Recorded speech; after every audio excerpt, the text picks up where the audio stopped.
el Evangelio de Marcos, se escribe 40 años después de que el Señor Jesús hace su obra redentiva. ¿Me explico eso? Nosotros necesitamos hoy captar que cuando venimos cada ciclo anual, ya sea a los libros de la Torá y a los libros de Cristos mesiánicos, nosotros tenemos el deber de esforzarnos en entender 3 momentos de lo que se relata en el Evangelio.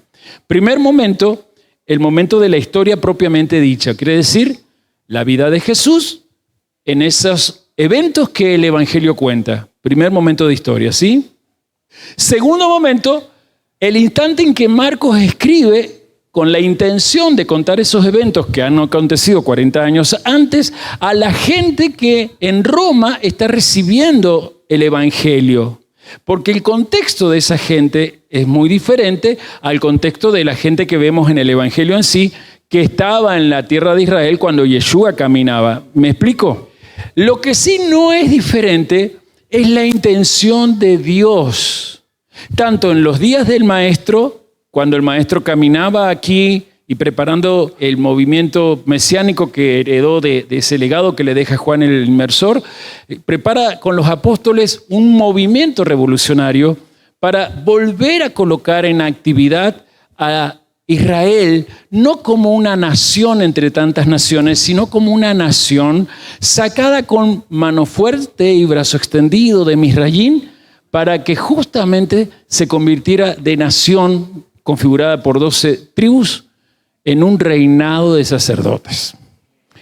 Cuando Marcos llega con ese evangelio que escribe a las comunidades de Roma y desde ahí Italia, y después pasando los siglos a nosotros, a esta comunidad, la intención que se esconde allí ya no es solo de Marcos. Mejor dicho, no es de Marcos. Es más, corrijo con más detalle, nunca esa intención de escribir ese evangelio fue de Marcos, aunque sea el escritor. La intención es del Espíritu Santo de Dios que hoy está con nosotros aquí. Y por eso, entre tantas cosas, algo que fuertemente queda claro para nosotros es que el poder de cambio se encuentra en los pobres. El verdadero gobierno o poder gubernamental que viene de Dios está escondido en lo más insignificante de las naciones, los pobres. Y es ahí, aprovechando tu silencio, donde quiero, un poco repasando todo lo que hemos visto, hablar que cuando Marcos escribe los eventos de la vida del Maestro, a la larga lo que el Espíritu Santo nos dice a nosotros también es lo mismo. Somos una comunidad del reino, somos una comunidad que tiene desde su interior la capacidad de configurar una masa crítica, es decir, un colectivo humano nunca visto en la historia.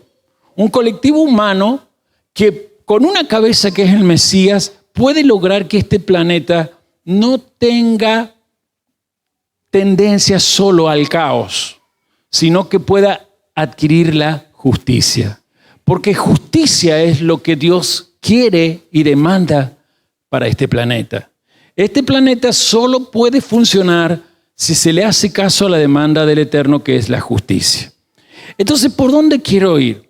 En realidad, desde esta semana, y especialmente desde el capítulo 9 de Marcos, vamos a ir simplemente para corroborar lo que les voy a ir diciendo, en el versículo 30, ¿sí?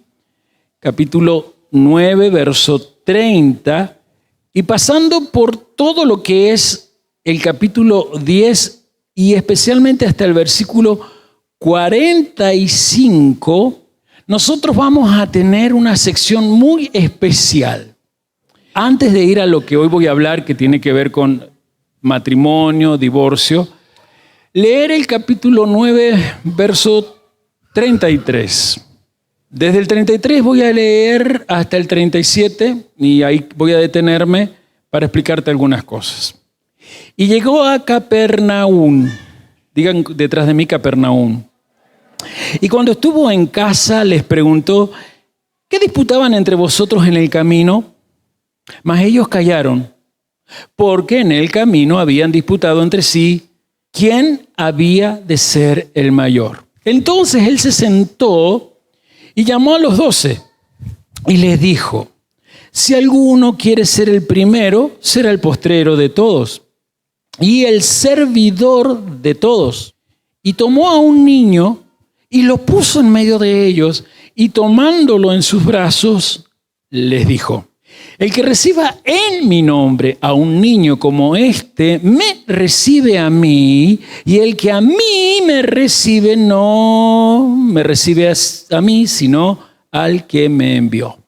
Es interesante notar que hasta versículos antes, en el 30, 31 y 32, el eje que viene tomando el Señor en estos momentos finales del Evangelio, el eje textual y pedagógico que viene trayendo el mismo evangelista Marcos, tiene que ver con la vida que surge desde la muerte de un servidor. Pero como hasta aquí parece ser que no lo han entendido sus discípulos, desde el 33 nos encontramos con un eje diferente. Esta sección que dije que va desde el 30 al 45 nos lleva a entender el carácter ético programático del reino de Dios. Repito, carácter ético programático del reino de Dios. Porque si no hay una ética en el reino de Dios, es imposible que esté la verdadera vida. Porque ¿en qué consiste la verdadera vida? En que aquel que es viviente de la tal esté todo el tiempo sirviendo al vivir para que en la vida se manifieste lo que Dios desea en la tierra. Lo dije recién, la justicia. Si usted va a seguir conmigo aquí hablando, va a notar que justamente desde esta sección empieza a señalarse un camino que la comunidad de fe que está leyendo a Marcos y nosotros como comunidad de fe tenemos que seguir, y es que tenemos que ser consecuentes con la manera de llevar nuestro estilo de vida. Así como fue consecuente nuestro dueño y maestro frente a los valores de la vida, nosotros también tenemos que vivir de acuerdo a esos valores.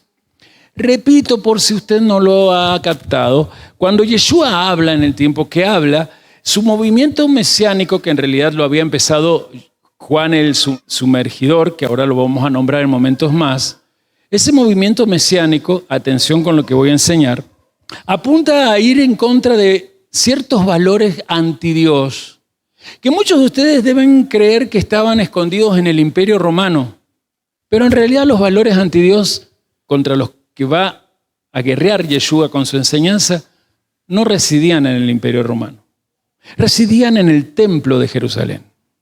Yeshua es anti-ética sacerdotal, porque los sacerdotes de su época no eran los que, de acuerdo al diseño de Dios, deberían ser los sacerdotes anhelados por Dios allí en Sinaí, que en realidad serían las 12 tribus convertidas en gente que ejerce el sacerdocio. Si usted entiende eso, Marco está diciendo, no olviden que el problema no es Roma que nos está empezando a perseguir.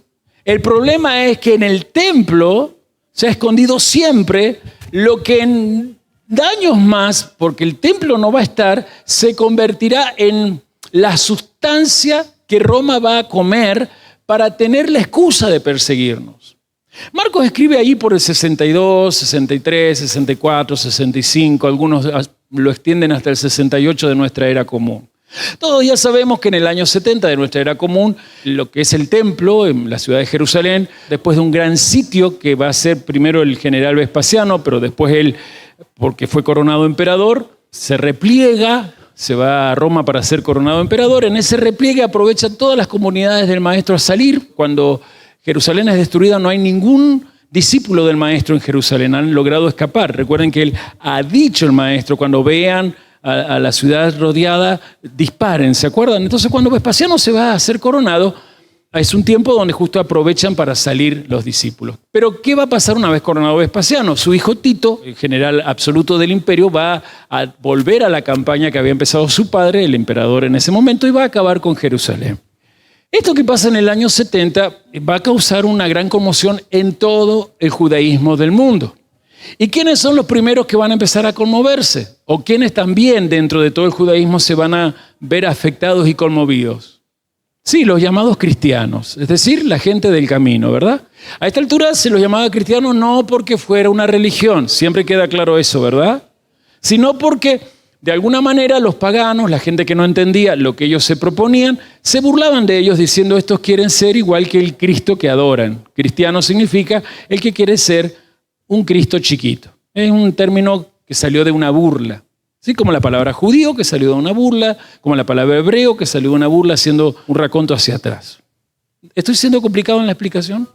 Entonces, cuando Marco está escribiendo, está diciendo, recuerden que nuestro maestro allá en Israel iba contra los valores del templo, porque cuando el templo ya no esté, vamos a tener que captar que el resto de nuestros hermanos aún no completados, porque no aceptan a Yeshua como Mashiach, se van a volver locos al no tener dónde llevar corbán. Pero nosotros no podemos desmayar, porque llevaremos nuestros corbanot al interior de nuestro corazón, y desde nuestro corazón saldrá la mejor alabanza o el mejor olor delante de aquel que nos ha hecho a todos juntos templo de Dios. Pero antes de ser aceptado como templo de Dios, tenemos que entender que hay un carácter ético programático, es decir, existe un programa moral en el reino de Dios. ¿Y cómo lo notamos? Porque desde el 9:30 al 10:45 aparece la idea de que esas comunidades son una gran familia, que tiene niños. Si usted ve lo que acabamos de leer del 36 al 37, aparece un niño, ¿verdad? Luego en el 10, del 13 al 16, vuelve a aparecer el término de niños, porque le traen niños para que sea bendecido, ¿se acuerdan? Una familia que tiene matrimonios, porque hoy vamos a hablar, capítulo 10 del 1 al 12. Una familia que tiene posesiones materiales, capítulo 10, 17 al 31. Una familia que, como toda familia, tiene que cuidar sus relaciones o vinculaciones. Volvemos al capítulo 9, del 38 al 41, que es donde justamente dicen no estén despreciando o con prejuicios a los otros. Él se pone en contra del sectarismo dentro de la familia. Y además, una familia que tiene, capítulo 9, del 42 al 50, responsabilidades.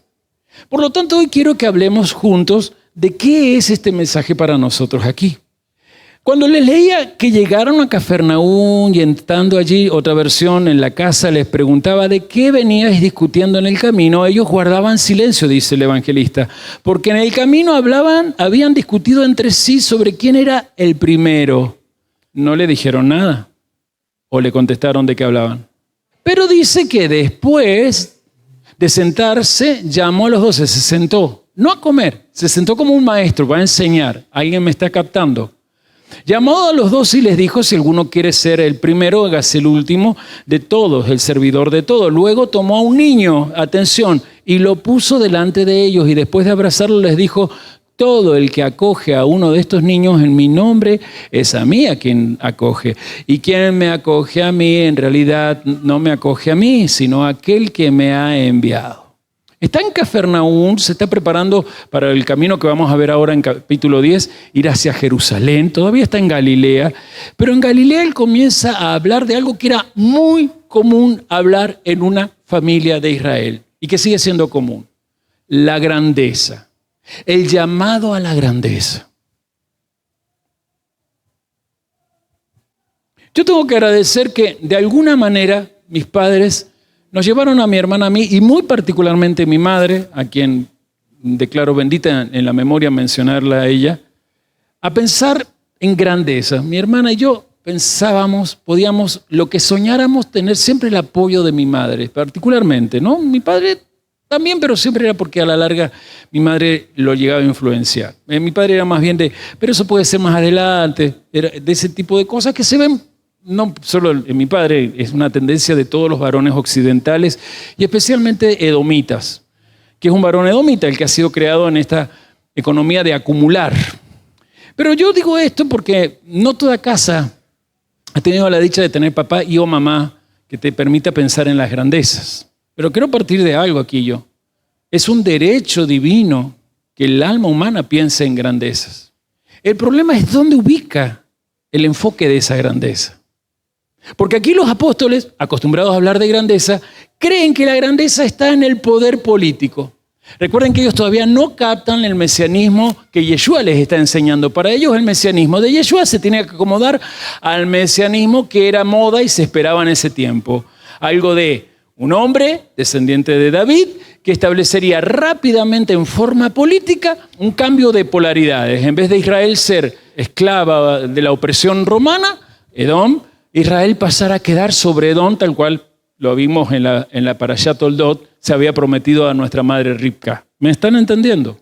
Por la mala interpretación y aplicación de las parashot y sus correspondientes ascensiones, había tal depresión, hablo socialmente, no hablo de la enfermedad, tal depresión en el alma de los judíos, especialmente de la tierra de Israel, que la forma de imaginar al Mashiach era lo que prevalecía sobre la forma en que el Mashiach era revelado en la palabra. Yeshua hablaba, había ya anunciado su muerte, pero ellos no lo entendían. Como sabían que volvían a Cafarnaúm, pero de ahí iban a ir hacia Jerusalén a cumplir con el Moed, o fiesta de Pesaj, ellos entendían que en ese Pesaj, según lo que desde ellos comprendían, el Maestro se manifestaría como el Mashiach y ellos serían gente de grandeza. Así que ya había que discutir qué lugares les correspondía tener. Pregunto, ¿estaba mal la actitud de hablar grandezas en una familia? No. Lo que está mal es la forma de enfocar ese diálogo. Pensar en grandezas desde la economía del acumular es pensar siempre en posesiones, todas para mí, y poder y fama, todo para mí. Algo que a ninguno de ustedes les es ajeno, porque hoy estamos siendo llevados a ese nivel que operaba en aquel siglo. Porque las tecnologías actuales, y muy particularmente el hecho de estar en redes sociales, nos llevan a eso, a la ilusión de una grandeza inexistente, pero que, según la foto que pongas en tu Instagram, demostrarás que eres un triunfador porque lograste sacarte una selfie mostrando la ventanilla del avión que te está haciendo llegar a Nueva York, o que la selfie donde en las cataratas del Iguazú junto a tu esposa e hijos pudiste disfrutar, o no sé dónde.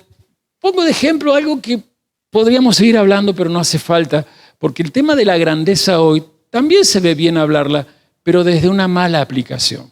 Y Yeshua se sienta y toma un niño. Atención, porque cuando él toma asiento, vuelvo a insistir, está tomando postura de maestro. Y les va a dar una nueva manera de pensar la grandeza. Él les va a decir que para ser el más grande, primero hay que ser servidor, es decir, letra Bab. Cuando empezamos esta celebración les dije, consideren la letra Bab. Si alguno quiere ser grande, debe ser servidor. El último. Y me interesa mucho esto de el niño, porque atención, abra un poquito más su espíritu. No simboliza lo que nos metieron desde el cristianismo barato, evangelicoide, la idea de que los discípulos tienen que ser gente como niños. Más adelante, en el capítulo 10, sí se habla de los niños dejando que vengan a él cuando se lo traen, y allí sí son símbolos de los discípulos, de las actitudes que los discípulos tienen que presentar para realmente mostrar que son del reino de Dios. Ahí ya estamos dentro de ese eje ético programático que estoy hablando. Pero acá no, hermanos. Atención, porque yo quiero que estés escuchando lo que vas a ver. Este niño no es símbolo de nada. Este niño es la representación misma de Yeshua. Este niño es el objeto al cual los discípulos tienen que siempre enfocarse. ¿Qué es un niño en una sociedad? Un ser indefenso y dependiente. Y dependiente, bien. Indefenso y dependiente. Anoten eso, es correcto. ¿Alguien más aporta? Es el más vulnerable de la sociedad, en realidad. Muy bien. Amplíemelo. Anoten eso.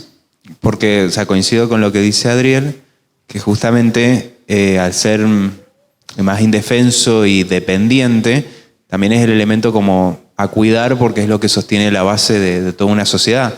Entonces, si uno la cuida y la nutre, va a ser lo que va a sostener y perdurar esa comunidad, esa sociedad. Y entonces es vulnerable porque puede pasarle cualquier cosa.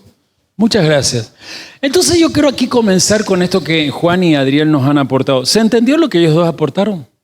No son símbolo de cómo deben ser los discípulos. Repito, eso está más adelante en el capítulo 10. Cuando vuelve a haber niños, ahí en el 10, del 13 al 16, allí sí hay que leer a esos niños como una demanda simbólica de cómo tiene que ser la actitud y el carácter de los discípulos de Yeshua. ¿Me explico? Pero aquí el niño que no representa a los discípulos, está representando a los más insignificantes, a los más desvalidos de una sociedad, a los cuales el sistema no considera, pero los que son discípulos deben enfocarse, porque el que se enfoca en los más insignificantes de una sociedad está enfocándose en Yeshua. Y el que se enfoca en Yeshua, porque se enfoca en los más insignificantes, en realidad se enfoca en aquel que envió al Mesías. No he empezado, porque hoy quiero hablar de algo que tiene que ver con lo más desvalido, entre tantos desvalidos que hay en la sociedad, y que Yeshua en Marcos 10 nos lo va a decir. Vámonos a Marcos capítulo 10. Esto está dentro de la misma sección, ¿sí? El programa ético del Señor, la idea de familia. ¿Entienden? Levantándose de allí, vino a la región de Judea. ¿A qué región vino? O sea, él está en Galilea. Ha pasado sus últimos días enseñando en Cafarnaúm. El tema de la casa habla de familia. Algunos dicen que era la casa de Pedro, otros aseguran que era la misma, una casa que el propio Yeshua ya se había comprado. Algunos aseveran que era una casa donada por alguna persona de influencia económica. Y en la película de Chosen dan a entender que la casa de enseñanza donde el maestro en Cafarnaúm vivía era la casa que le dona el propio Mateo, que era una tremenda casa, ¿no? Más allá de las creencias de la casa, la palabra casa en el Evangelio y en los Evangelios siempre se opone a la palabra templo. Tengan en cuenta esos símbolos porque acá viene el diseño original de Dios. Dios nunca pensó en templo, Dios pensó en casa.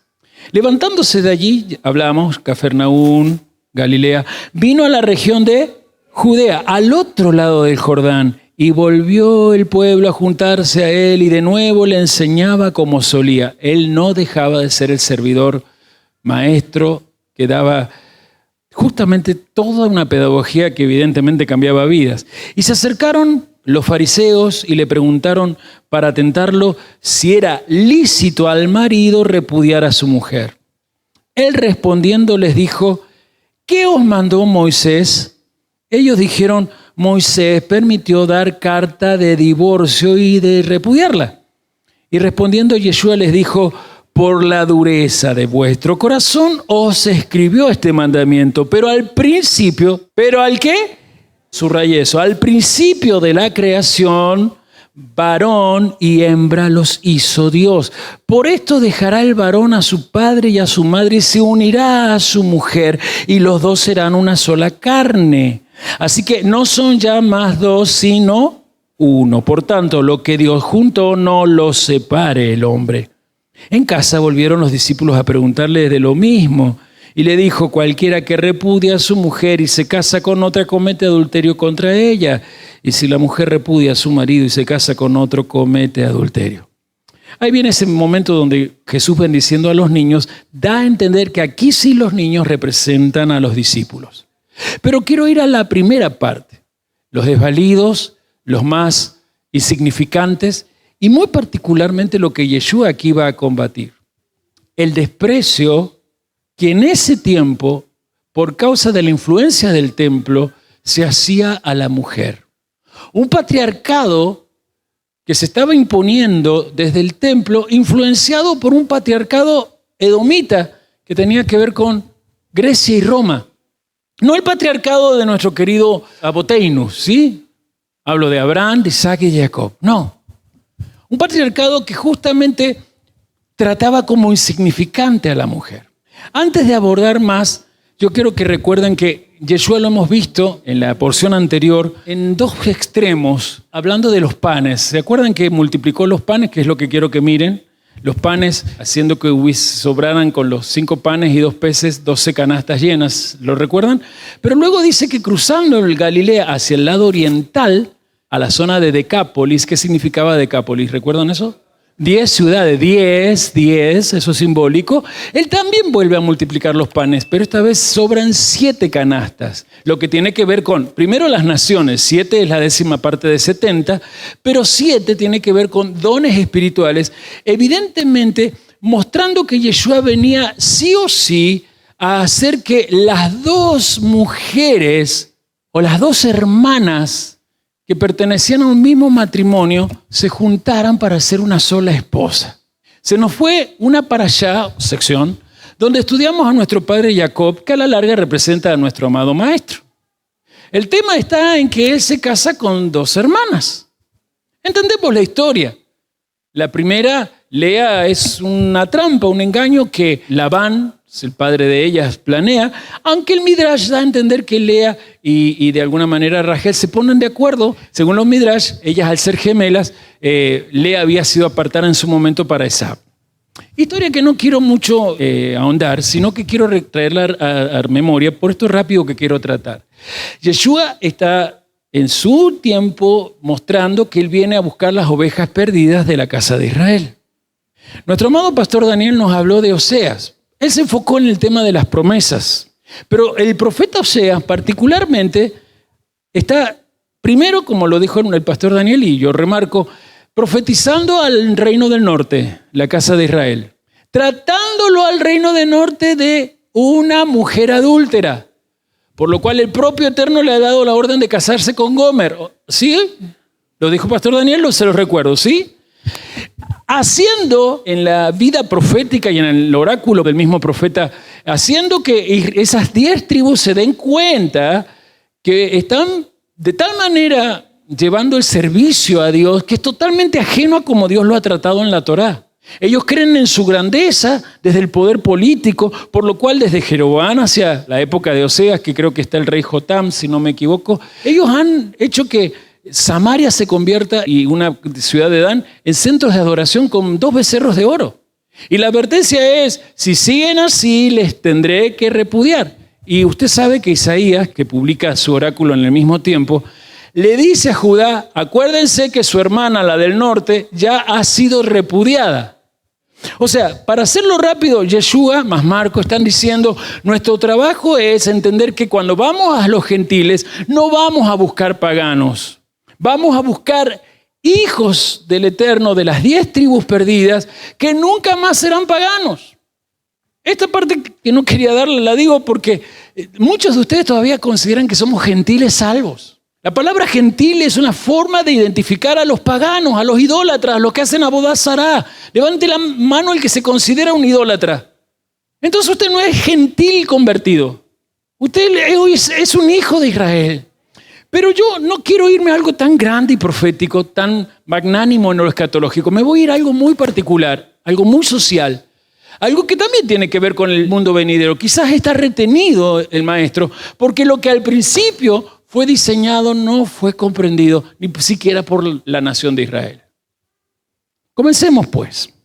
Aquí nos encontramos con nuestro amado maestro saliendo de Galilea, yendo hacia Jerusalén. Él sabe, por lo que ha anunciado, que ya es la última vez que va a estar en Jerusalén y celebrando Pesaj. Pero yo quiero comenzar hablándote de nosotros hoy. Uno de los grandes problemas que tiene nuestra cultura es la desvalorización de la palabra matrimonio.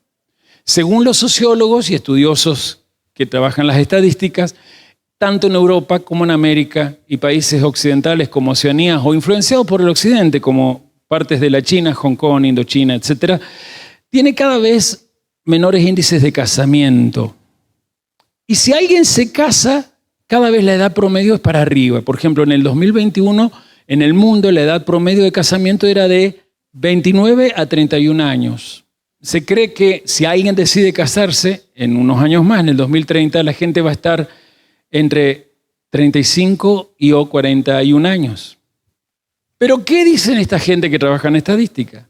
Es más normal encontrar gente que cohabita o que fornican y postergan con este tipo de prácticas el matrimonio. Por lo tanto, la educación y la carrera profesional son sus sueños de grandeza. No, cuando sea profesional recién me casaré. Recuerdo aquí un caso que tuvimos hace muchos años en el otro santuario de una parejita de novio que nos llegó y a él le quedaban todavía 2 años de universidad. Pero sus padres, creyentes ellos, líderes en una iglesia evangélica muy conocida de Mendoza, le habían dicho a él, no te pensarás casar todavía, ni mucho menos cuando te recibas, tendrás que contar por lo menos mínimo 2 o 3 años para poder hacer fecha de casamiento. El problema es que los 2 muchachos ya venían hacía 2 años en fornicación.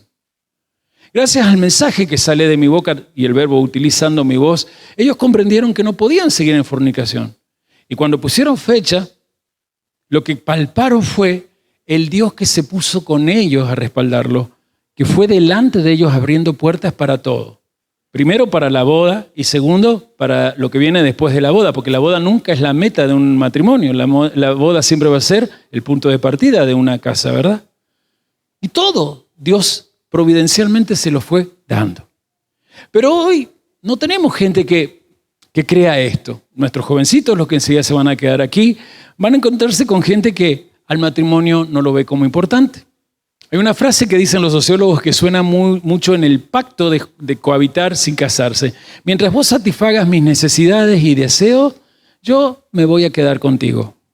Y dicen que incluso esto está en aquellos que se casan, donde especialmente las estadísticas lo hablan, las que son esposas determinan quedarse con el que se ha querido casar con ella en tanto y en cuando él muestre que puede darles más acumulación de dinero. Y si se habla poco de matrimonio o se desvaloriza el tal, de lo que más se habla en las estadísticas es la tendencia a la infidelidad. Es decir, la fidelidad no es un valor, sino que es algo que se puede pisotear. Es normal hoy parejas que no están casadas o aún matrimonios que cuando hacen vacaciones la hace cada uno por su cuenta. Es normal hoy mujeres, como quizás lo fue antes, que aceptan que el marido tenga alguna aventura por ahí en tanto y en cuanto a ellas no le falte nada. Para muchas personas que estar en pareja, sea concubinato o sea en el matrimonio occidental, materialista, el amor depende de cuánto se mantenga calentito, tibiecito o frío. Si el amor se enfría, la convivencia se hace intolerable y es fácil. De manera civilizada, vos por allá, yo por acá, si te he visto, no me acuerdo y listo. Dicen que es normal encontrar parejas que están casadas, decir que no sienten ya el amor que tenían cuando se juntaron. Y tengo acá algunos datos para dar que me parece importante remarcarlos. Estadísticas sobre el divorcio en Argentina. Rápido, lo fabricó la inteligencia artificial de Google, debe haber un montón de artículos, pero ella me dio este servicio a vos y a mí. En el año 2020 y 2021 la cantidad de divorcios en Argentina se duplicó, pasando de 12.382 2020 a 24.551 2021. En la ciudad autónoma de Buenos Aires existen al hoy, 2024, 7 divorcios por cada 10 casamientos. No sé si vos estuviste en el registro civil cuando se casó Priscila y Vladimir. No sé bien cómo fue, pónganle el micrófono, el aporte tonto, un chiste que hizo el agente judicial, como dando a entender que así como ellos estaban ahí, iban a estar divorciándose. ¿Vos más o menos te acordás las palabras? Acércate así. Yo puedo decir que esto no es que lo dicen estúpidamente, pero creo que por lo que ellos viven, dale, más o menos. Sí, lo que dijo fue que, más o menos como usted decía, así como hoy día están acá, casándose, dentro de un tiempo pueden estar divorciándose. Algo así. Yo no fui, pero me pareció espantoso cuando me contaban los pastores Cataldo esta situación. Tal cual. Pero después yo me he puesto a pensar con esta estadística y lo dicen a veces de sus propias vivencias. Lo dicen en chiste, pero a la vez, al momento me parece un desubique, de verdad. Pero a la vez no sé si ellos están desubicados en lo que conocen.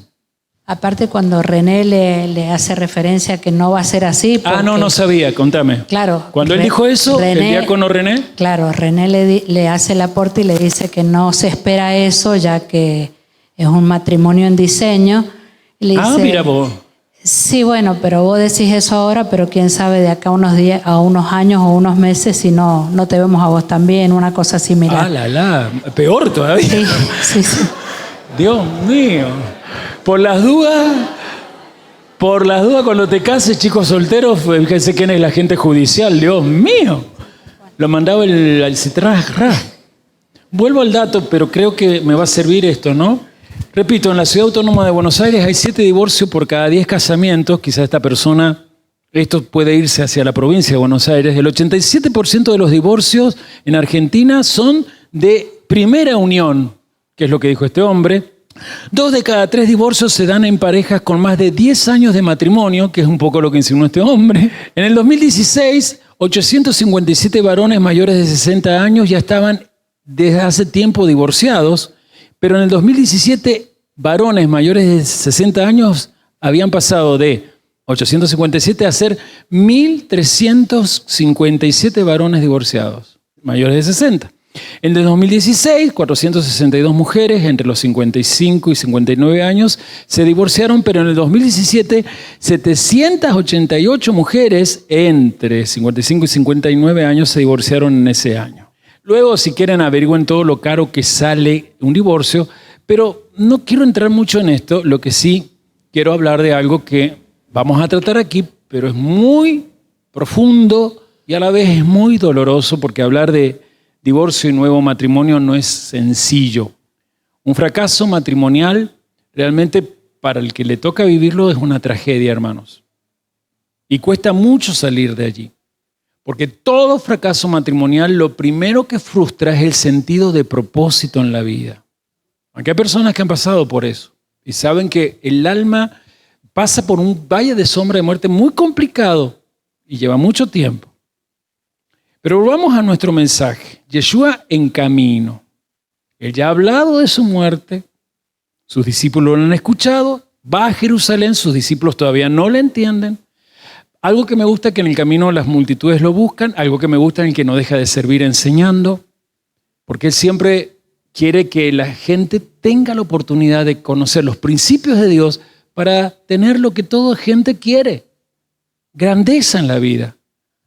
Naciste para ser grande. Entonces, de repente encontramos que Marco, a lo largo de todo el relato que hemos visto, desde el capítulo 1 al capítulo 9, nos muestra a Yeshua en Galilea y todos sus alrededores, incluso Decápolis. ¿Qué quiere decir? Que él viene primeramente a ir a las naciones, porque los primeros que lo van... Si bien el evangelio es primeramente a los judíos lo van a rechazar por causa de los que van a aparecer ahora, los fariseos, pero su mensaje se va a expandir hacia las naciones, porque en las naciones se encuentran las 10 tribus de la casa de Israel. Amén. En Marcos 10, ahora vemos que Yeshua está en una región llamada Judea, está camino a Jerusalén, diga, la región de Judea.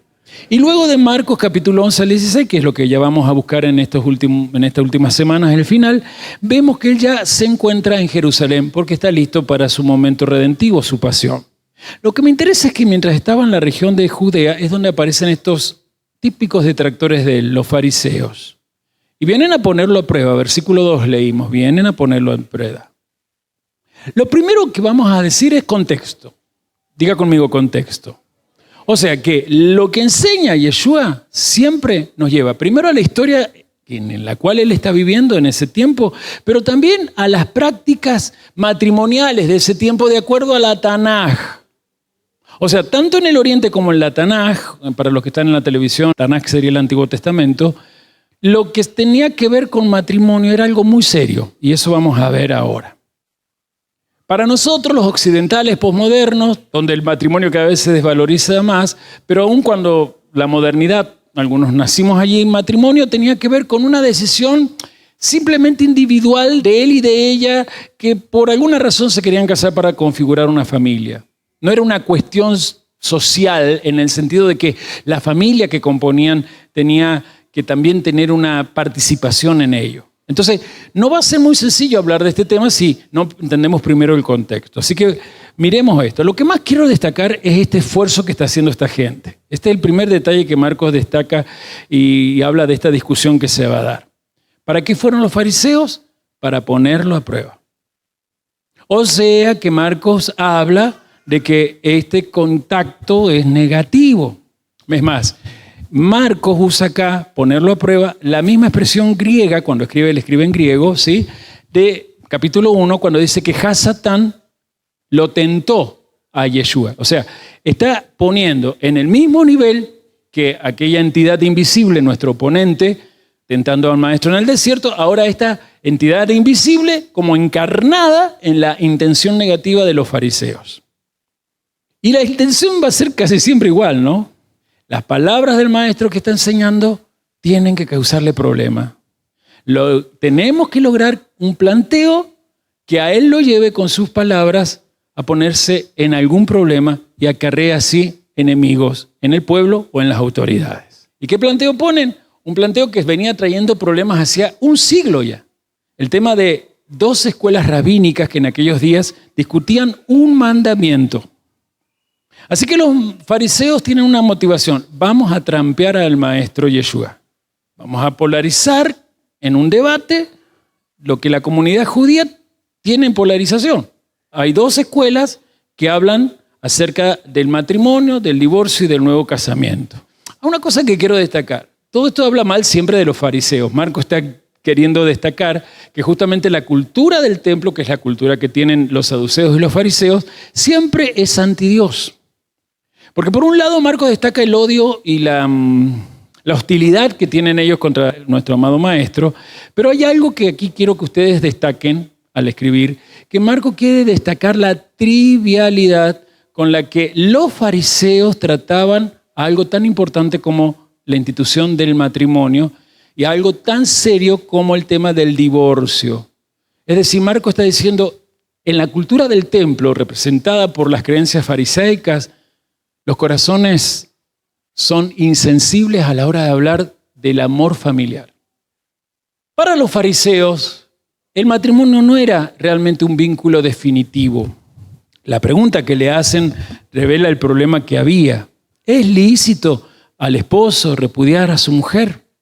Y acá es donde hablo de lo más insignificante de ese tiempo. Para los fariseos y toda la sociedad influenciada por la cultura del templo, la mujer no tenía derechos legales. La mujer tenía que disponerse a lo que el marido sí o sí dijera y quisiera. Por eso es que los fariseos, particularmente una escuela que ahora voy a hablar, habían justificado el divorcio y el nuevo matrimonio desde un texto clave que todos vamos a buscar en Devarim 24, 1 al 4. Devarim es Deuteronomio para la gente que está en nuestra transmisión. Deuteronomio 24 del 1 al 4. Escribe Moisés, saben eso, ¿verdad? Moisés dice, cuando alguno tomare mujer y se casare con ella, si no le agradare por haber hallado en ella alguna cosa indecente, diga, alguna cosa indecente. Subrayelo, por favor, ¿sí? Le escribirá carta de divorcio y se la entregará en su mano y la despedirá de su casa y salida de su casa podrá ir y casarse con otro hombre. Pero si la aborreciere este último y le escribiere carta de divorcio y se la entregase en su mano y la despidiere de su casa, o si hubiera muerto el postrer hombre que la tomó por mujer, no podrá su primer marido que la despidió volverla a tomar para que sea su mujer después que fue envilecida, porque es abominación. Atención con esa palabra, márquela, es abominación delante de Yahvé y no ha de pervertir, también es para marcar, la tierra que Yahvé tu Dios te da por heredad. El texto que acabamos de leer es el que están presentando los fariseos al maestro. Si un hombre se casa con una mujer y ella no le agrada por no haber hallado en ella alguna cosa indecente, podrá darle carta de divorcio. Eso se consideraba lo legal. Y lejos de justificar el divorcio, en realidad este pasaje lo que buscaba era regular el divorcio, no justificarlo, regular el divorcio, porque cuando Moisés lo escribe, ya se practicaba el divorcio en su tiempo en muchas culturas, muy especialmente la cultura de Misraín o Egipto, y en estos 40 años que han pasado en el desierto, ya mucha gente de las distintas tribus en el campamento de Israel había practicado el divorcio. El machismo traído o heredado por la influencia de la esclavitud de Misraín estaba en esa comunidad, y aún en esos 40 años estaba esto. Pero les hice marcar una frase, porque el debate se basa en esa frase. La frase es, la digo en hebreo, Herbat davar, alguna cosa indecente. Y ahí la palabra indecente, o indecencia sería, se podría traducir como divorcio o alguna cosa sexualmente impropia. Pero el tema es que en la época de Yeshua, a esta palabra se le está dando un enfoque de tanta importancia que se están olvidando del contexto de la intención de Yahvé para una familia. Estoy hablando que Yeshua está en los días del segundo templo. Y mientras él vivió en la carne, había 2 tipos de pensamientos entre los fariseos que vienen a él. Se hablaba de divorcio y de nuevo matrimonio, según este pasaje, por 2 escuelas. Digan conmigo, Beit Hillel, o escuela de Hillel. Y digan conmigo, Beit Shammai, tradúzcase escuela de Shammai. 2 escuelas de un pensamiento que discrepaba sobre esto de Deuteronomio 24:1, esta frase lo indecente. ¿Quién es Shammai? Un rabino que decía, la palabra indecente se refiere a adulterio o cosas inadecuadas en la vida sexual. Solo esto es razón legítima para el divorcio. Pero por otro lado estaba el rabino Hillel, un poco más reformista, un poco más liberal, que desde su escuela decía que la impureza o la indecencia se podía referir a algo sexual, pero también podía referirse a que la señora era enojona, irascible, mal contestadora, o también incluso si la mujer era muy de estar en la calle hablando con las vecinas, o si llegaba el marido y tenía la comida quemada.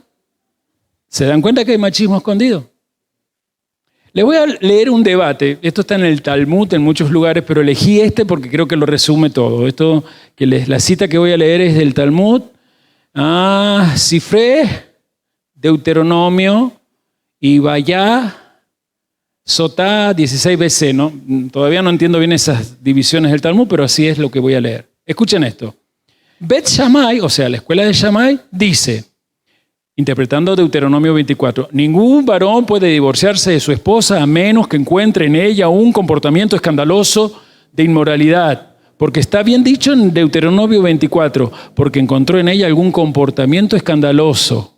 Pero sin embargo, Bet Hillel o escuela de Hillel dice, incluso esto es si ella estropeó la comida, porque está bien dicho allí. Rabí Akiva lo dijo. Incluso el texto dice si encontró a una mujer más bella que ella, porque está bien claro en Deuteronomio 24:1. Si sucede que ella no encontró favor a sus ojos, arreglemos la cosa como queramos, ¿no? Se me puso gordita, canosa, viejita. ¿Me van siguiendo? Por eso yo empecé con lo del niño, porque nuestro enfoque hoy, no me digan que esto no se parece a lo que vemos en los días actuales. Quiero darles un dato para volver. Primero, la escuela de Hillel, como se habrán notado, es la más liberal, ¿sí? En la mayoría de los asuntos de la Torah era la más liberal, era más flexible. Shammai era más estricta, más legalista. Y todo esto estaba ocurriendo en el siglo I, pero quiero contarles algo. Todos los discípulos de Shammai eran superiores a los de la casa de Hillel, ¿sí? Es más, Pablo venía de influencia de Shammai. Gamaliel pertenecía a la escuela de Shammai. Pero hay algo que quiero decirle. El problema es que todos los discípulos de la escuela de Shammai, en la época que está escribiendo Marcos, ahí por la década del 60, se unieron a los celotes. Es decir, los que se estaban oponiendo a Roma. Así que imagínense en el año 70 qué pasó con los de la escuela de Shammai. Patapúfete, decía Pepe Biondi, ¿no? Chao, patapúfete.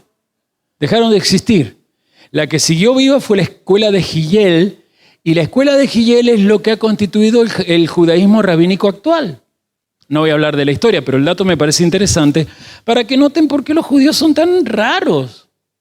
Otra vuelta, mientras escuchaba, bueno, pero no lo voy a dar para que no lo busque, pero este hombre explicaba acerca de el Toldot, de generaciones, de lo importante que es cuando un justo puede interceder una vez muerto para encontrar el alma gemela.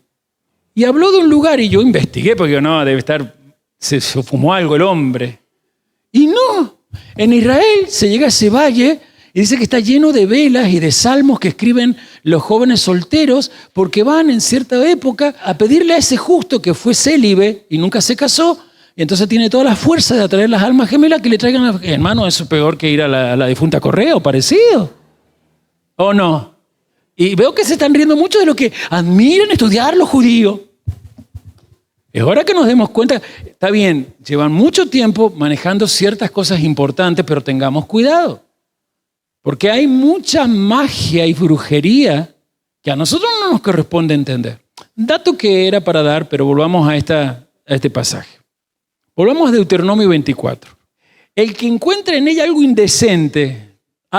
indecente, la palabra hebrea, erbat davar, la palabra más difícil de traducir. ¿Saben por qué? Porque en toda la Tanaj, Antiguo Testamento, está escrita, solamente aparece la expresión erbat davar, cosa indecente, 2 veces.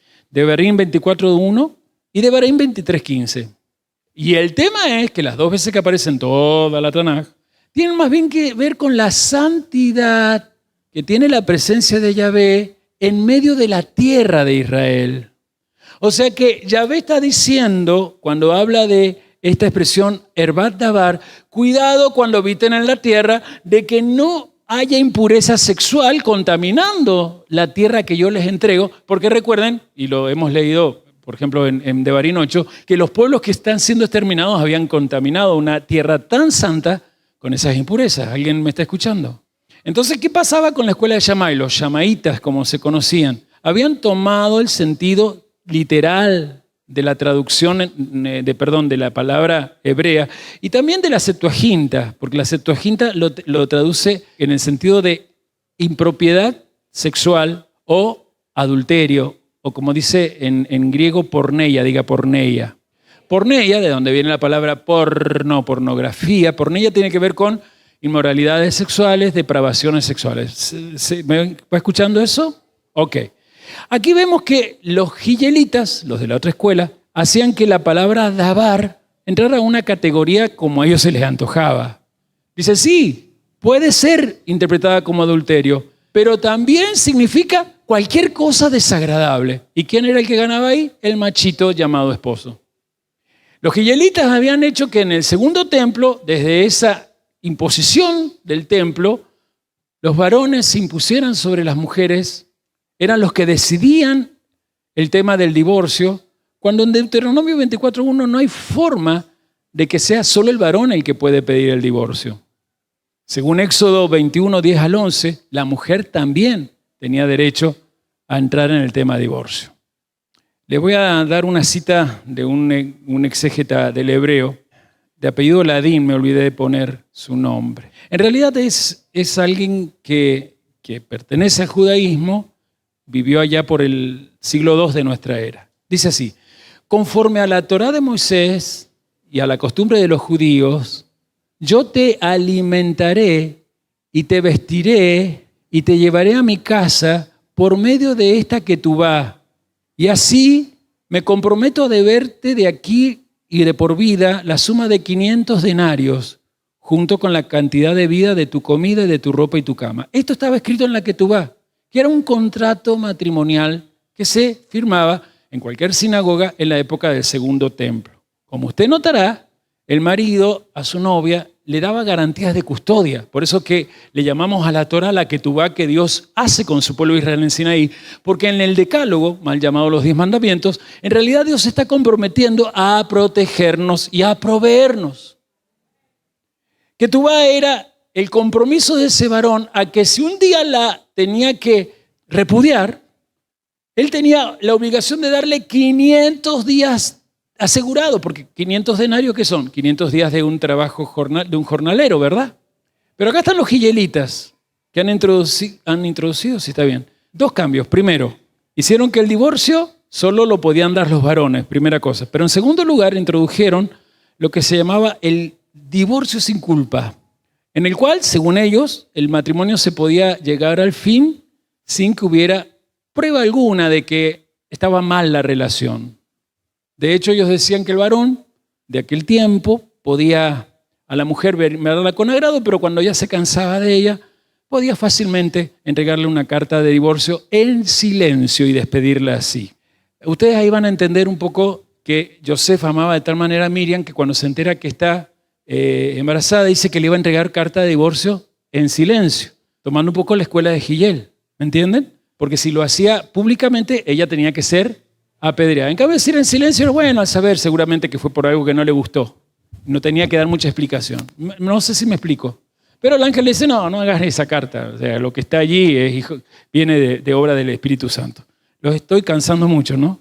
Bueno, le voy a hablar de 2 señores. Filón de Alejandría, que allá en una de sus obras, más Josefo, hacen referencia a que esta era la práctica más común del siglo I. Y el propio Josefo, que pertenecía a los gillelitas, va a divorciarse 3 veces. Usted sabe que Josefo era gillelita, es el que va a lograr que justamente Vespasiano se vaya a Roma a recibir la corona, porque Josefo tenía influencias en Roma que le dicen, acaban de matar al emperador, se ha elegido a Vespasiano, se lo habían mandado a decir, y entonces usé, si no me acuerdo si es al maestro Akiva, que le hace supuestamente entrar en trance delante de Vespasiano, y en trance dice, ay, te van a nombrar emperador, y ahí Vespasiano se va, entonces ese dato es el tema donde se va, los judíos tienen un tiempito más. Todo eso fue una trampita de Josefo que un día se lo cuento con más detalle. Volvamos a este punto. Los fariseos le están preguntando al Señor, ¿hay alguna causa para dar divorcio?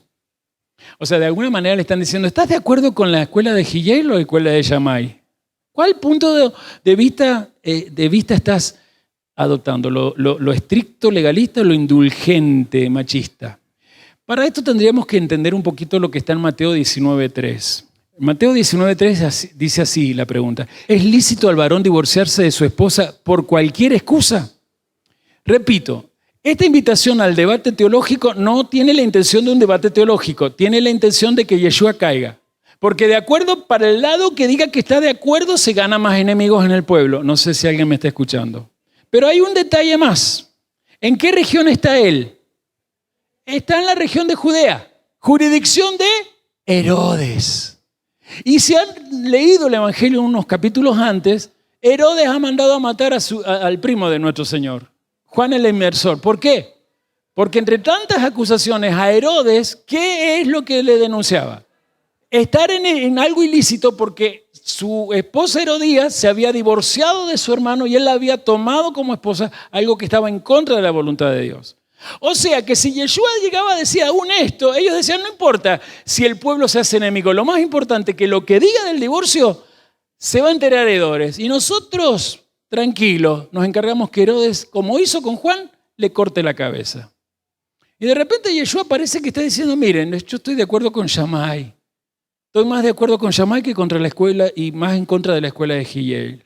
Atención que digo esto en paráfrasis, porque desde la enseñanza de Yeshua, los que aseguran que Yeshua era fariseo, por muchas enseñanzas coincidentes con el fariseísmo, da la sensación de que él era más hillelista, porque él no pone tanto énfasis en los alajot para cumplir el misbot. Él da una libertad para vivir la Torá. Pero usted sabe que no es ese el tema. Él no era ni hillelista ni de Shammai.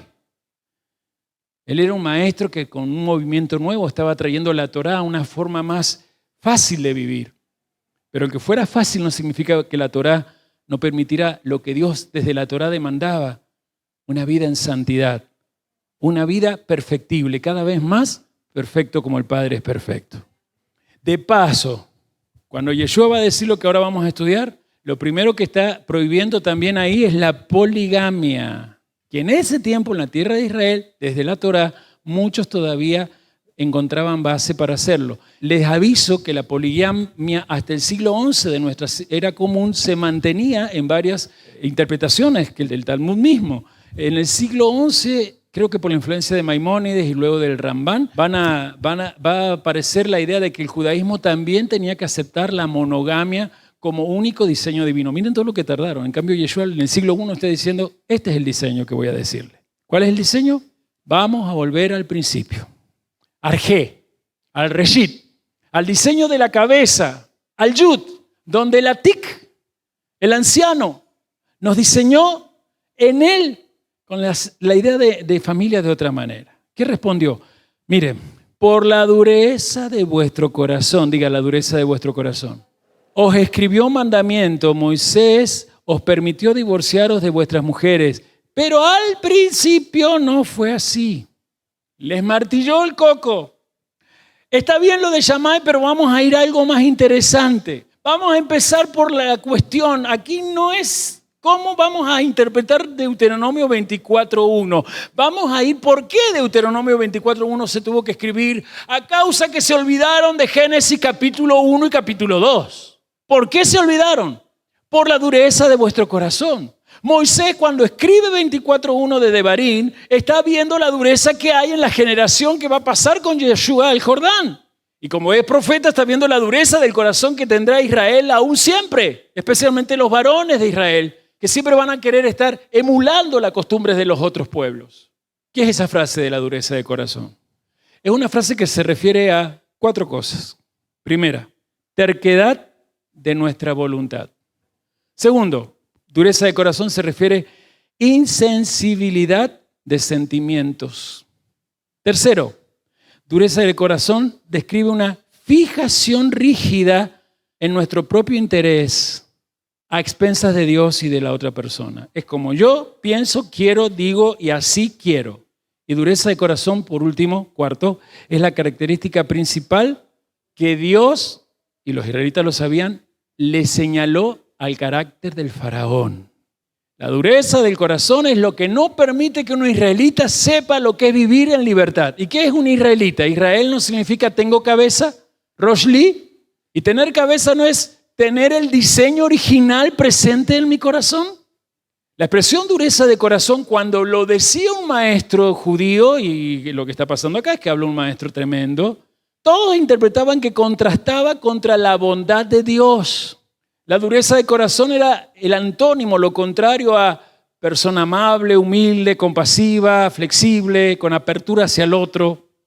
Dureza del corazón es el que es insensible y no tiene empatía con la alegría o con el dolor del prójimo. Cierra el paso a las emociones para solo tener con sus emociones su sentimiento único y personal.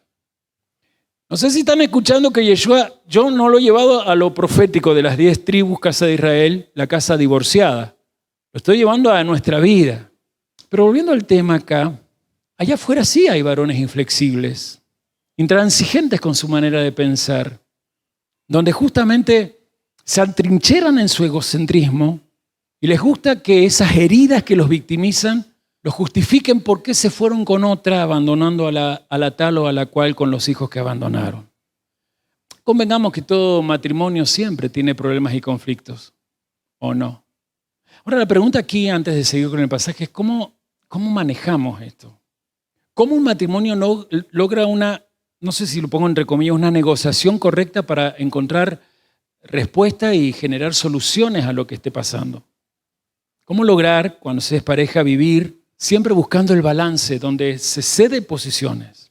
Cuando hay una parte de la pareja donde va a ser a mi manera y no a tu manera, donde uno se tiene que callar y el otro es el único que habla, es todo un problema.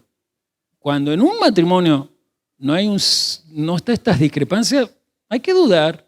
Hay alguien que se está callando. Miren a Yeshua. ¿Podemos parafrasear? Yo escribí esta paráfrasis. Es cierto que Moisés tuvo algunas palabras sobre el divorcio y también habló del nuevo matrimonio. Sin embargo, esas palabras fueron para regular los divorcios que ya estaban sucediendo en la época de Moisés, nunca para aprobar ni incluso permitir el divorcio en Israel. O sea, Yeshua está llevando el diseño original, no está yendo, yo estoy con Shammai. Si Shammai está también enfocado en un error, él como pastor maestro está diciendo, busquen la intención. Y la intención de Dios, que fue buena, agradable y perfecta para el matrimonio, es tal cual, para que el matrimonio sea bueno, agradable y perfecto siempre. Ahí vemos en versículos 6 al 8, capítulo Marcos 10, 6 al 8. Yeshua está citando dos capítulos del Bereshit o Génesis, capítulo 1, diga capítulo 1 y capítulo 2. Y en el 2 especialmente destaca algo, varón y mujer los creó. Está diciendo, cuidado, no hay un empoderado sobre el otro, porque hoy estamos al revés. Las empoderadas quieren ser ellas y nosotros somos los insignificantes. Yeshua dice al principio, en el Arjé, en el Reshit, no fue así. Volvamos para allá. Miremos algunas cosas del matrimonio. Miremos, y le cita Génesis 2.24, Bereshit 2.24. Por tanto, dejará el hombre a su padre y a su madre y se unirá a su mujer y los dos serán una sola carne. Desde el principio Yahvé dijo que el hombre tenía que dejar una cultura paternalista para unirse a una mujer que dejaba una cultura paternalista y ensamblar una nueva cultura ética. La palabra ética viene del griego etos, y etos es la forma rápida de los griegos de decir fuego, fogata, hogar a leña. Porque era donde justamente en la noche, como no había smartphone, LED, Samsung no sé cuánto, ni computadora ni nada, venía el más sabio de la familia de cumplir su rol y sentado después de cenar hablaba de la vida. A la luz del fuego, al calor del fuego, papá hablaba, mamá explicaba lo que los hijos no entendían y ese fuego generaba la ética, es decir, un programa moral para que los principios de esa casa no fueran afectados por los antivalores de afuera. Hay un ethos aquí en esta casa. Hay un carácter programático de ética. Y esta familia es valiosa en esta mesa por las familias que desde esta mesa y desde el verbo en mi boca se han ido configurando. Para la época de Yeshua, la Tanaj había dejado claro desde Génesis que el matrimonio era un brit. Diga conmigo brit. Por favor, por acá adelante. Adriel, busca Proverbios 2.17. Naomi, busca Malaquías 2.14. ¿Quién no se pone? Elías, que está acá. Elías, te elijo para Ezequiel 16.8. Y allí, en Ezequiel 16.8, después te saltás al 59 y lees hasta el 62. Le repito a Elías y a ustedes, Ezequiel 16.8 y luego 59 al 62 de Ezequiel 16, siempre de Ezequiel 16. Ahí vemos la palabra Brit. Por favor, Proverbios 2.17, Adriel. La cual abandona al compañero de su juventud y se olvida del pacto de su Dios. Atención, que habla de la mujer adúltera que se olvida del pacto. ¿Qué es el matrimonio? Un pacto con Dios hicimos tú y yo, dice el profeta Rabito. Naomi, Malaquías, capítulo 2.14. Y vosotros decís, ¿por qué? Porque el Señor ha sido testigo entre tú y la mujer de tu juventud, contra la cual has obrado deslealmente, aunque ella es tu compañera y la mujer de tu pacto. ¡De tu pacto! Está hablando Malaquías ahí sobre el divorcio. Métanse a ver esto, es impresionante. Pero veamos Ezequiel 16.8 y de ahí, por favor, Elías, ahí en 16, 59 al 62. ¿Estás listo? Escuchamos a Elías. Y pasé yo otra vez junto a ti y te miré. Y he aquí que tu tiempo era tiempo de amores, y extendí mi manto sobre ti, y cubrí tu desnudez, y te di juramento, y entré en pacto contigo, dice Yahvé Adonai, y fuiste mía. Qué bonito es entender esto. Matrimonio desde los cielos se ve como un pacto celestial, porque lo último que leyó nuestro querido Elías representa en ese oráculo lo que, no sé, David y Milagros o Kevin y Milagros, ya que estamos con los milagros todos acá, que sacan los milagros, son delante de los cielos la representación de la unión de Yud-Het-Vah-Hei con Israel. No sé si me explico en eso. Algunos están diciendo, ¿por qué apóstol no vino esto hace unos años atrás? ¿Y por qué no estabas acá, hermana? O hermano, no sé quién le llegó. La idea de pacto está en la Tanaj, está en los documentos que no eran de la Tanaj, por ejemplo, lo que se encontró en el Qur'an, la idea de matrimonio, pacto, que representa Yahvé con Israel. Cualquier varón representa a Yahvé y cualquier mujer representa a Israel. Pero también estaba desarrollado en los escritos mesiánicos, y esto es lo que más me interesa a mí. O sea, que el contrato matrimonial tiene la idea celestial, es un pacto. Pero en el Oriente y en las partes de Israel especialmente, también el contrato matrimonial es lo que para el Estado argentino y para nosotros es un acuerdo comercial. Un acuerdo legal, donde justamente hay responsabilidades asumidas socialmente. Y ahí explico. Pacto en el sistema espiritual era una simbología, pero en el sistema legal de cualquier nación era un acuerdo donde justamente si alguno faltaba a ese pacto, o sea, era infiel, merecía sanciones. Por eso en aquel entonces dije, hay que entender primero el contexto, existía el Moar, recién lo leímos, ¿verdad? El hombre se comprometía a darle 500 denarios. Al principio, antes del primer templo, los 500 denarios se daban en el momento. Pero en la época de Yeshua se daban siempre y cuando apareciera el divorcio. 500 días de asegurarse que esa mujer estuviera amparada con recursos materiales. ¿Se dan cuenta que en realidad Deuteronomio está amparando legalmente a la mujer? ¿Lo logran ver?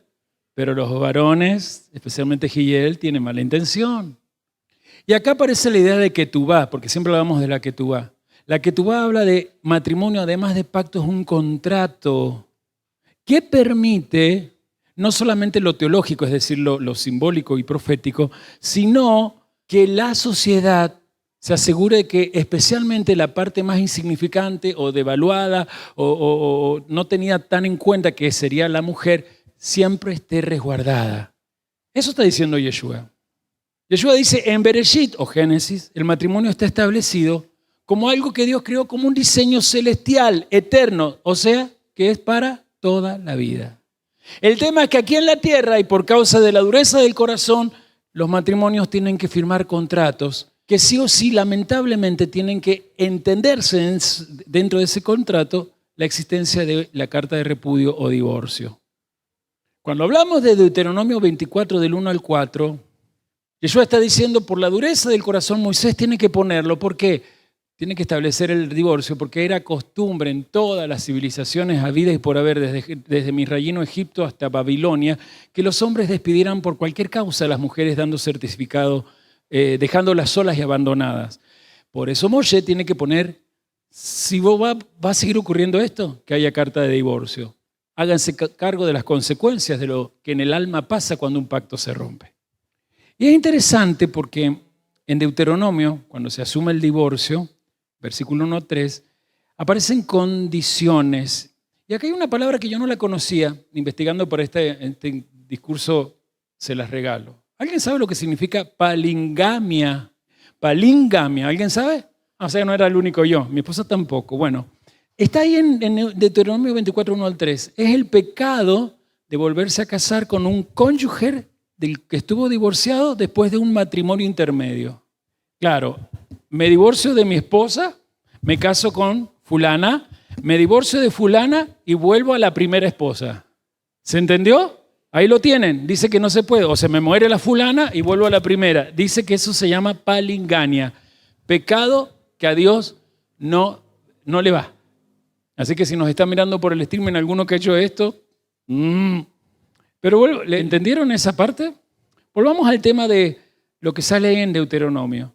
Dice que el matrimonio tenía que tener esto porque la mujer divorciada, y más si se divorciaba 2 veces, quedaba tamé. ¿Se acuerdan la palabra tamé? ¿Qué? Impura. ¿Para quién? Para la tierra. Quedaba tan desprotegida que empezaba a caer quizás, como pasaban los otros pueblos, en manos de un hombre y otro hombre. No me digan que eso no es historia de hoy acá. En General Madariaga hay mujeres con hijos de distintos varones. Se casaron una vez, se divorciaron y luego hicieron pareja con uno, con otro. Y sus hijos son de distintos varones. Y es muy complicado. Eso es Buenos Aires toda. No es solamente General Madariaga porque estamos trabajando allá, pero es Buenos Aires toda. ¿Y por qué no decir hoy Argentina toda, no? Y hay una palabra que se usa ahí que es abominación, toebá. Cuando dice Herbat Dabar dice que es una abominación. ¿Qué significa abominación? Algo que por ser impuro puede llegar a empujar a la persona a un pecado que merece muerte. Y justamente para eso es la carta de divorcio, para que la mujer no quede abandonada y termine con un varón, con otro, convirtiéndose no solo en una adúltera, sino en una fornicaria que está trayendo a la tierra y a las generaciones muerte ontológica. Perdonen que hable así, pero no me digan que no es la realidad de Argentina hoy, o quizás de Chile, Perú, América Latina.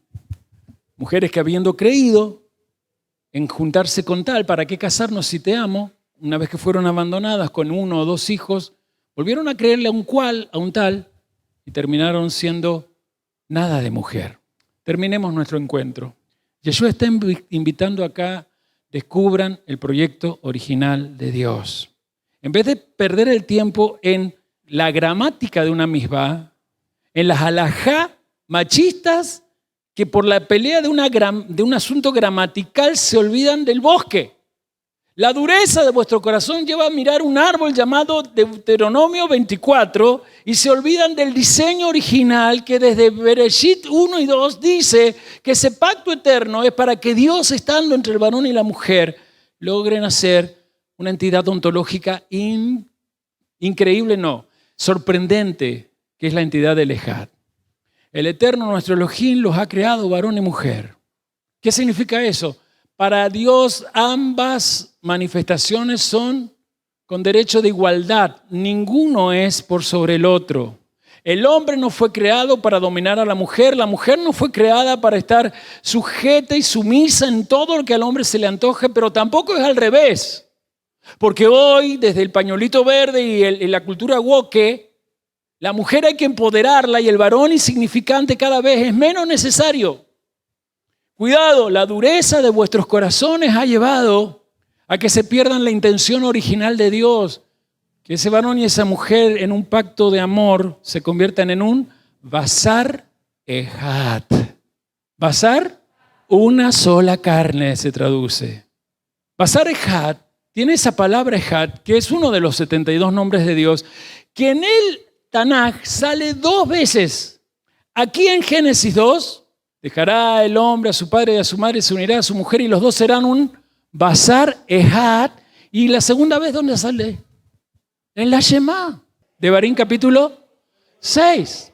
No sale más, o sea que el Eterno es Ejad en 2 momentos. Cuando cualquiera de su pueblo dice Shema Israel, Yahvé, Eloheinu, Yahvé, Ejad, o cuando un varón y una mujer mutuamente amándose, se hacen Ejad desde el diálogo hasta el momento en donde sus genitales se convierten en instrumento de la mayor expresión de una sexualidad matrimonial, que es una relación sexual.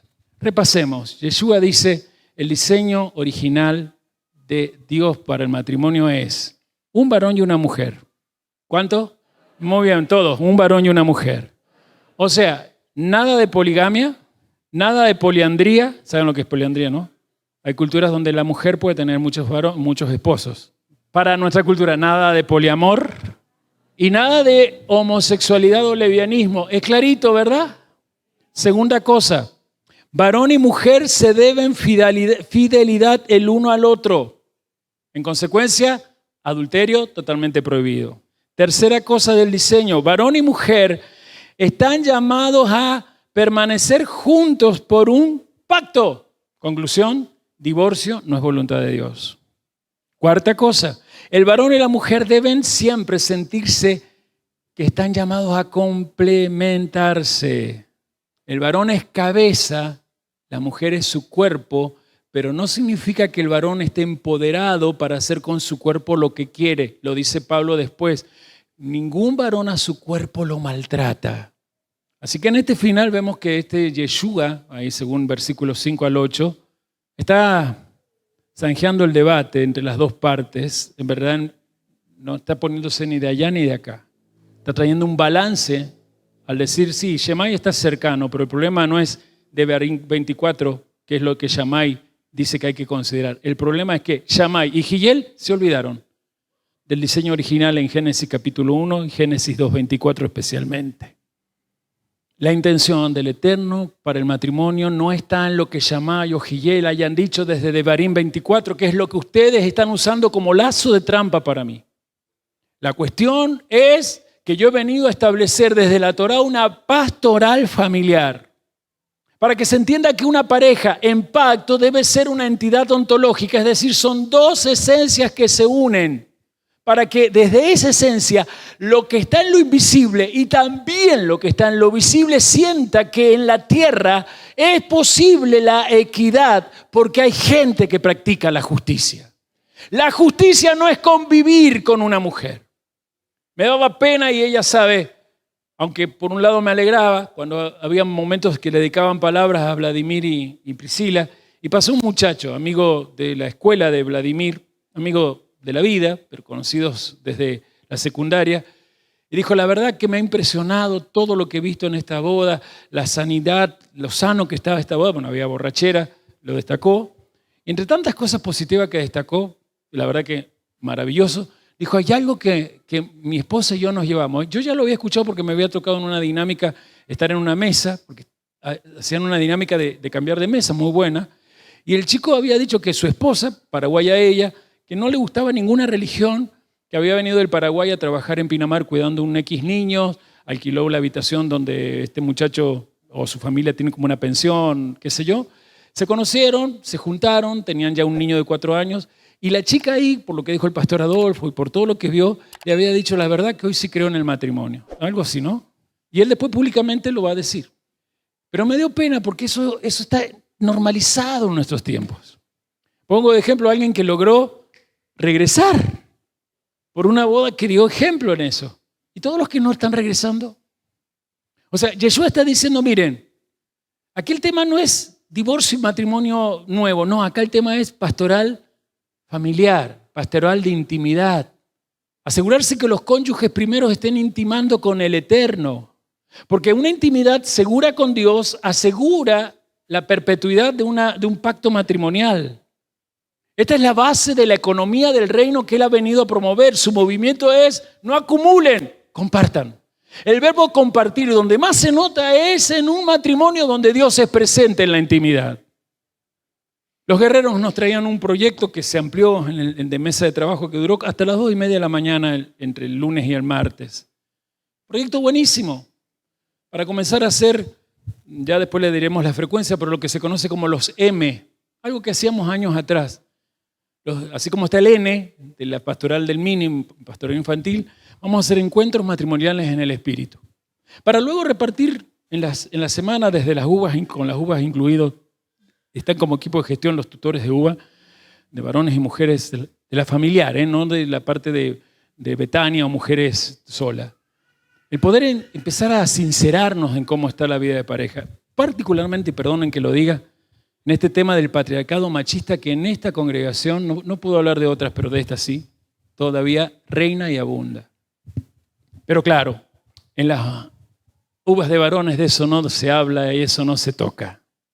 Las mujeres son más abiertas. La mujer a veces valora tanto lo esencial, lo ontológico, que puede llegar a pedir ayuda y decir: no estoy siendo satisfecha genitalmente con mi marido.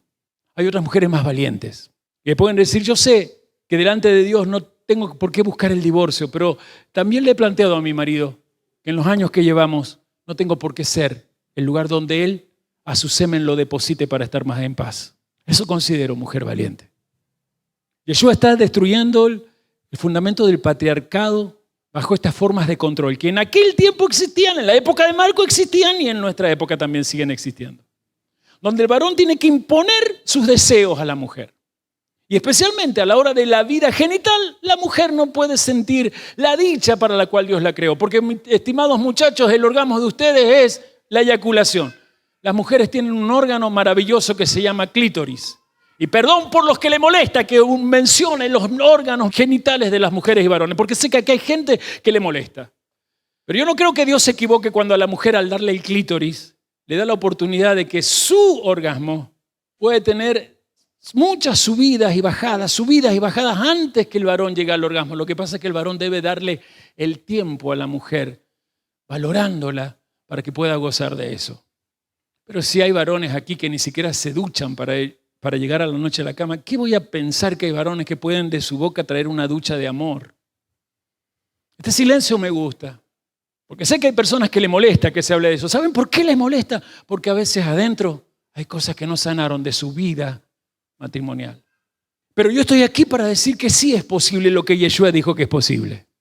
Hoy escuchar este mensaje de Yeshua es decir: basta de estos caminos donde el machismo se impone como un patriarcado que no tiene que ver con un padre de amor. El reino de Dios y su justicia es luchar contra el patriarcado machista que desde la caída se ha impuesto por Caín, por sus descendientes, por Cam, por Canaán, por Cus, por Nimrod, por el sistema babilónico, por Roma, por Edom.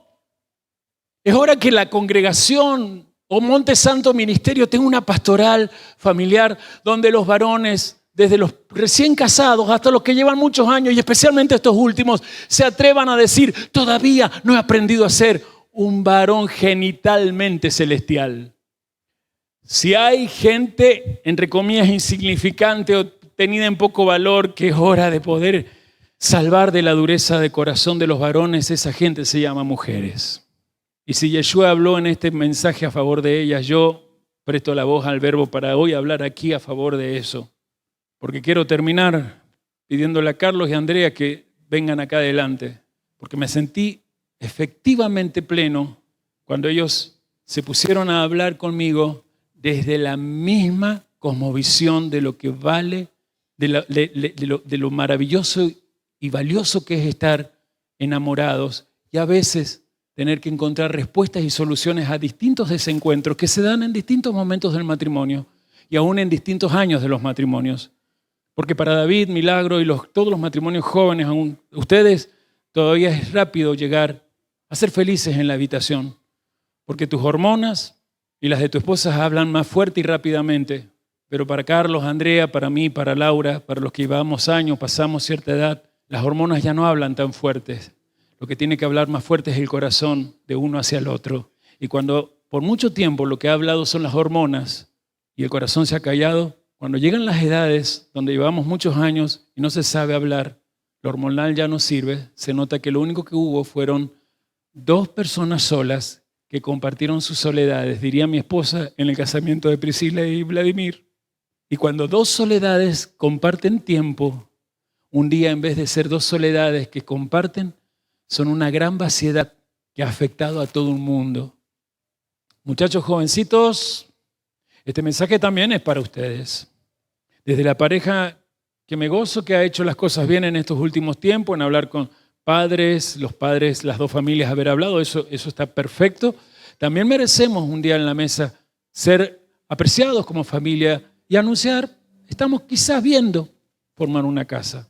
Pero también hablo a los que todavía no están en parejas. A las chicas de 12, 13 años, a los muchachos de 13 para arriba, a los que seguramente están orando por alguien.